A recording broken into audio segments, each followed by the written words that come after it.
They call him Johnny Rock and Roll. They call him Johnny Rock and Roll. They call him Johnny Rock and Roll. He gets you hot if you're cold. Listen all day and all night. Eat the steak and then get a pen. Oh, gnarly!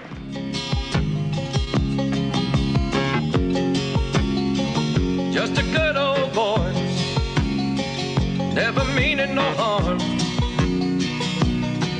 Beats all you never saw, been in trouble with the law since the day they was born. Straightening the curves, flattening the hills.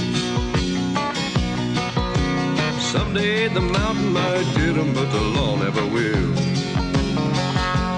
Making their way the only way they know how. That's just a little bit more than the law will allow.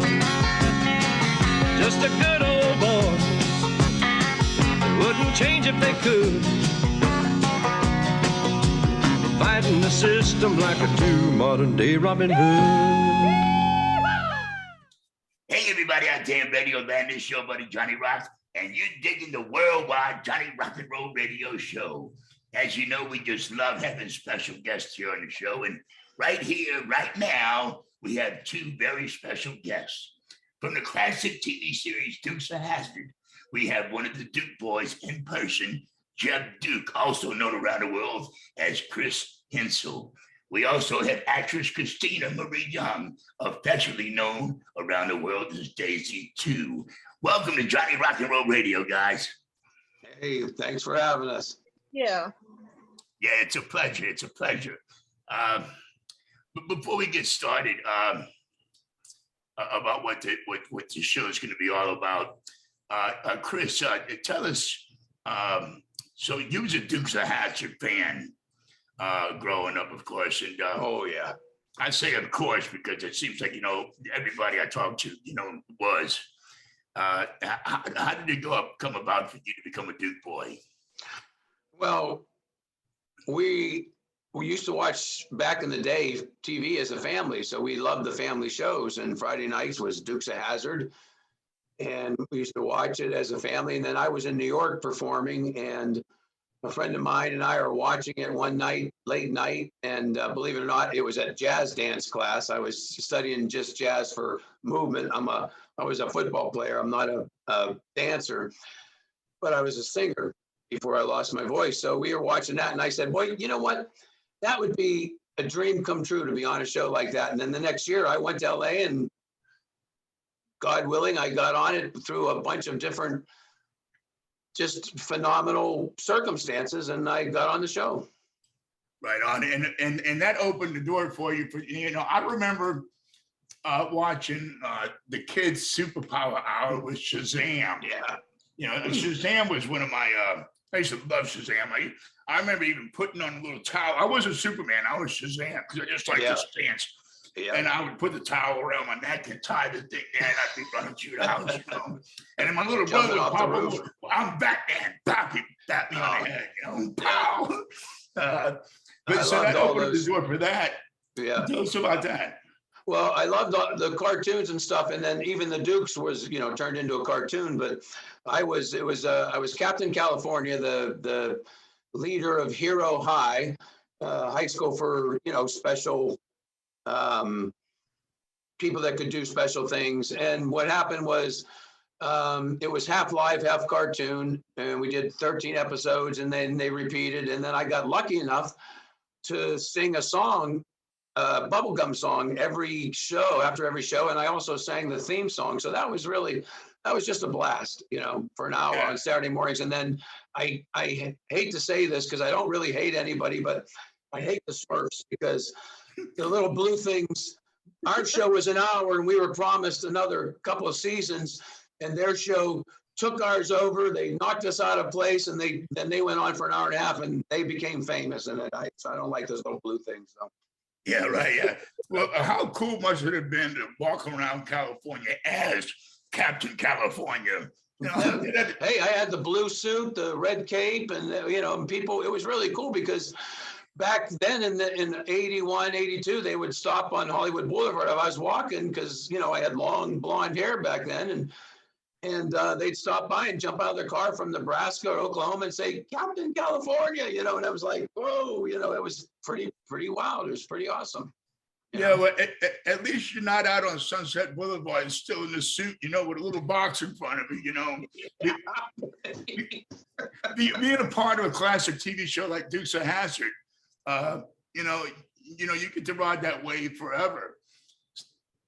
Right, so you do Comic Cons and festivals and everything. Now, Christina, you're known as Daisy 2. Now, how did that happen?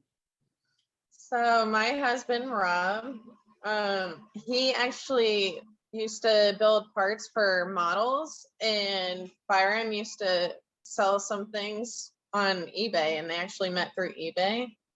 And Byron ended up inviting us to his event in Alabama, him and Chris.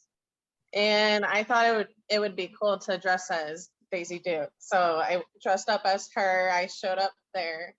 And I actually ended up autographing people things for everyone. And I actually went there to, like, you know, just hang out with them and all that.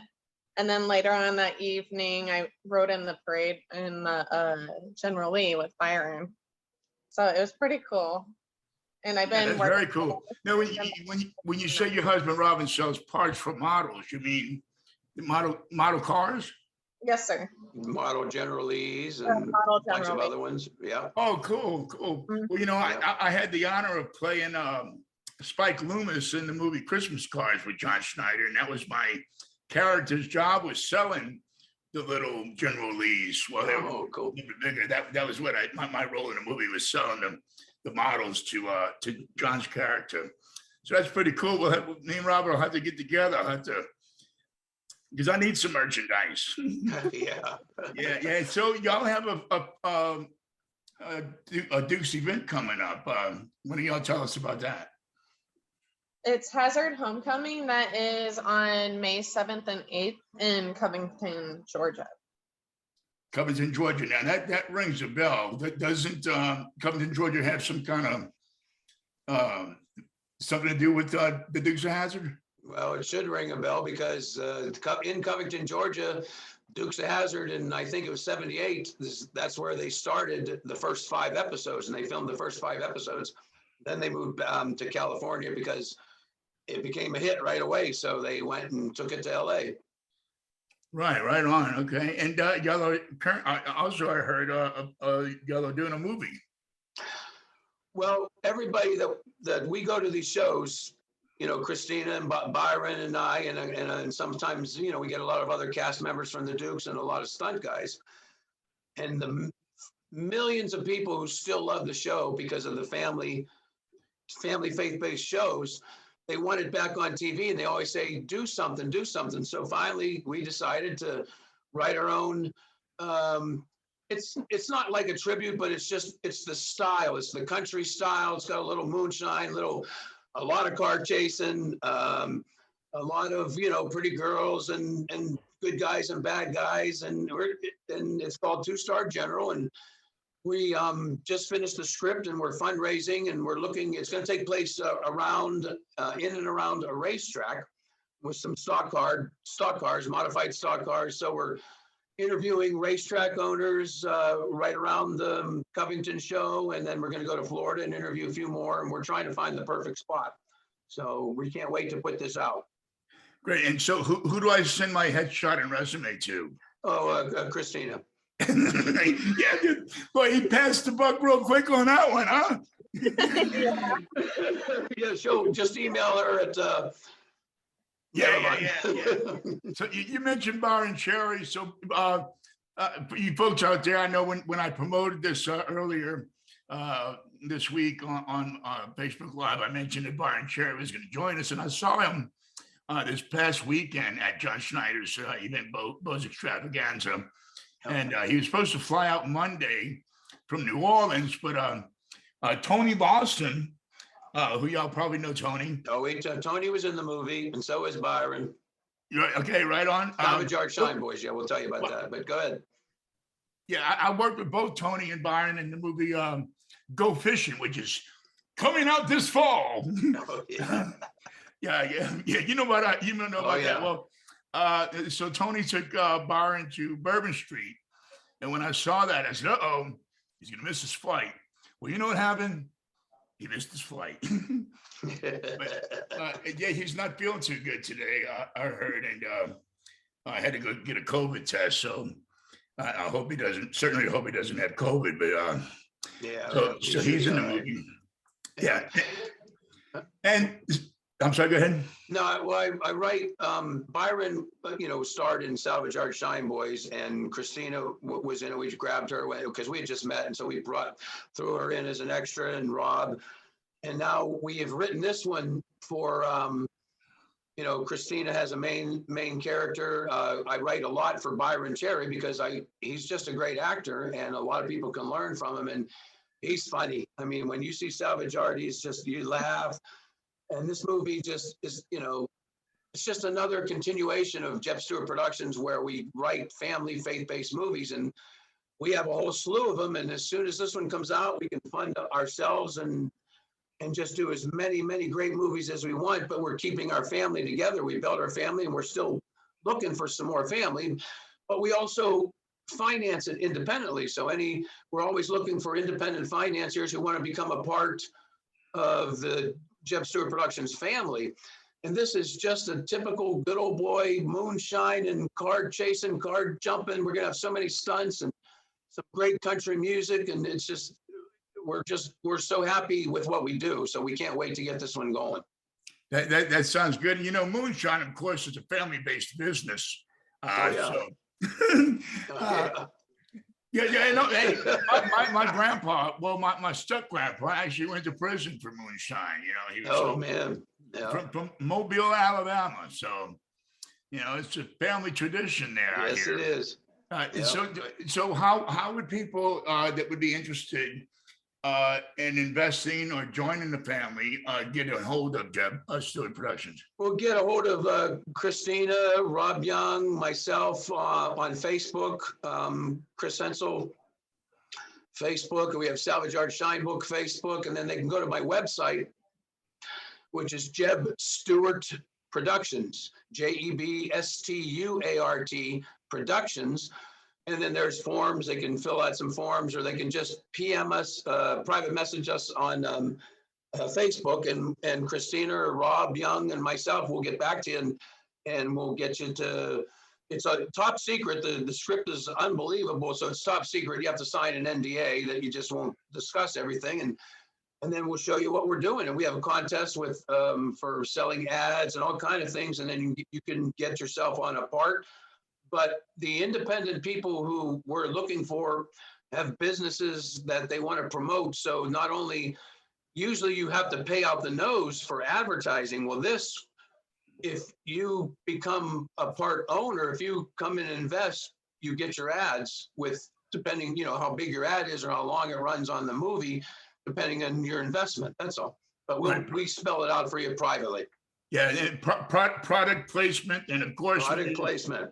When you're at a racetrack, you got banners everywhere. Yes. Yeah. Yeah. So you have the race cars and the promotion on the race cars. You got the banners. You have the track, the stands, and then we need a couple of restaurants and a couple other things that we're doing, and then an old farm where the old Codger family passes away, and Byron has to go in, and he was he's the last living relative. And then he calls his daughter, Christina, and she comes, and she's a single mom with a little boy, and that's Paul Michael. So we have several stars that we're gonna not quite tell you just yet, but as soon as we get funded, get ready. Yeah, I wanted to mention Paul Michael, Little Bo. He's I've known Paul Michael for several years now, and I've been watching him. He's really progressing. He's dedicated. He's nonstop. Good. So he's a good little guy to have in the family, and I'm glad he got in there early on. And speaking of banners and placements, you'll definitely need a radio station. So I'll talk to my executive producer, Lori Vance. Lori, listen up. Johnny Rock and Roll Radio banner out there, you know. Hey, get your people to call our people. Yeah, I'll do that. We'll get them to Zoom. Yeah, via Zoom. Yeah, Zoom. So Christina, how would people get a hold of you? How can they find you on social media? So they could find me on Facebook on Daisy Duke 2, but it's Roman numeral 2. And Instagram is Daisy_Duke_Roman numeral 2. And then TikTok is the_mystery_queen96. No MySpace? No. Yeah, one day I scrolled so far down on Facebook newsfeed, I ended up back on MySpace. I'm like, whoa. Listen, I never even had MySpace before, even when Well, I it think you're was. too young. No, it was out when I was in like middle school, but I never even. Oh, great. I was so confused with. Yeah, well, you know, I started a group called the Gulf South Actors Group that was started out way before that when we just had Yahoo groups. Yeah, before we had the videos and everything. You remember Yahoo? Oh, groups? yeah.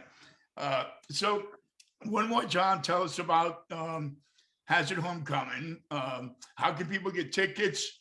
And who's going to be there so far that you know of? Oh. It's Hazzard Homecoming ticketleap.com. There Okay. you go. And we got Byron, yeah, I'm sure. Byron, Cherry, myself, Christina. I think Joe Lamacchia is going to be there. Ted Barba. There are a couple stuntmen and actors. Tom Clayton Sorrento Q. is also going to be there. Who? Tom, he's going to be there also. Oh, Tom Sarmento. Yes, one of the top mechanics and head mechanic and stunt guy from the Dukes and Fall Guy and several other shows. Great guy. Yeah. Cool. And Paul Michael will be there. And Paul Michael. Clayton Q is going to be playing out there too, right? Yep. Great. Yeah, I love Clayton. We play his music here on Johnny Rock and Roll Radio all the time. And I hear Mountain Man from the Duck Dynasty. Mountain Man. I forgot. He's also going to be in Two-Star General too. Oh, really? Cool. He's in Go Fishing as well. He plays a 911 operator. And you can imagine 911. What's your emergency? In fact, he moves so slow. He's already on his way to Hazzard Homecoming. Yeah, he's probably. Well, he's not going to be able to make it to. Oh no! Because there was a family emergency. Oh, that's too bad. Yeah, but I've been keeping in touch with him. So. Yeah, he's a great guy. Oh, he has a podcast. A weekly podcast. So. Also this weekend, I wanted to tell you I'll be at Cooters in Luray, Virginia. Saturday and Sunday. Saturday and Sunday, okay. Saturday and Sunday, and then the following weekend we'll all be together, Christina and Byron and all of us at Hazzard Fest. So I hope you make it down there, man. Yeah, and hopefully Byron don't have COVID. So we'll just take his poster that Christina has behind her. We'll just take that and set that up. Yeah, just take it around. That's cool. Is that a poster or a cardboard cutout? No, that's just the background from the Zoom. It just automatically did Oh, that. okay. All right, it looks like a cardboard cutout. That's cool. I was wondering why the trees weren't moving. Oh yeah. All right. Well, I appreciate you guys being on Johnny Rock and Roll Radio, and y'all have a great weekend, and we'll see y'all again soon. Keep on rocking. Hey, thanks for having us. We'll be in touch, Johnny. Rock and roll, baby. They call him Johnny Rock and Roll. They call him Johnny Rock and Roll.